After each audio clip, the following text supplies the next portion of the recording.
Ассаламу алейкум всем, здравствуйте. С этим видео я хочу обратиться ко всем, к моим соотечественникам и ко всем таджикам, узбекам. Последнее время, когда я со своими друзьями, или же в комментариях, или же в любом месте, когда говорю на таджикском, я вижу там в комментариях, мне пишут: почему ты на таджикском говоришь?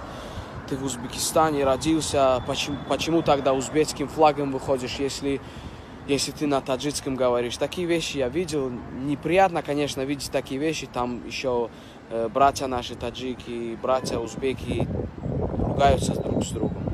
Я Адашев Зарух, родился в Узбекистане, в городе Самарканд. Я гражданин Узбекистана, я вырос там. Но, одно но. По нации я таджик. Я это изменить не могу ничем.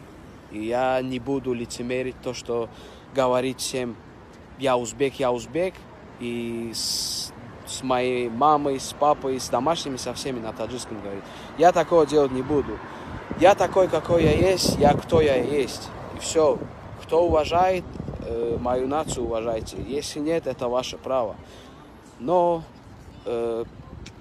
я такой родился. Принимайте меня такой, какой я есть. И не знаю, что больше вам сказать. Я такой родился, и таким и умру. Нацию никак нельзя изменить. Я таджик, и все. По нации я таджик, но представляю Узбекистан, потому что это моя родина, где я родился и где я вырос, и я гражданин Узбекистана. Пожалуйста, не ругайтесь у меня в комментариях, и это мне неприятно видеть, как таджики обзывают узбеков, как узбеки таджиков обзывают. Это неправильно, я считаю.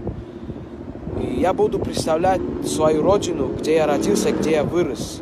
Это не вам судить, что мне представлять и на каком языке мне говорить. В Узбекистане есть 10, 12, 15, 20 наций. Все на своем языке как хотят, так и разговаривают. И также в Америке. Я в Америку приехал, тут никто мне не говорит, когда я работаю, говорит: ты гражданин Узбекистана, ты таджик, ты не можешь на своем языке со своими разговаривать. Это каждый человек имеет право, на каком языке он хочет, на таком и говорить. Салам алейкум всем, спасибо всем за поддержку. Надеюсь, поймете вы меня.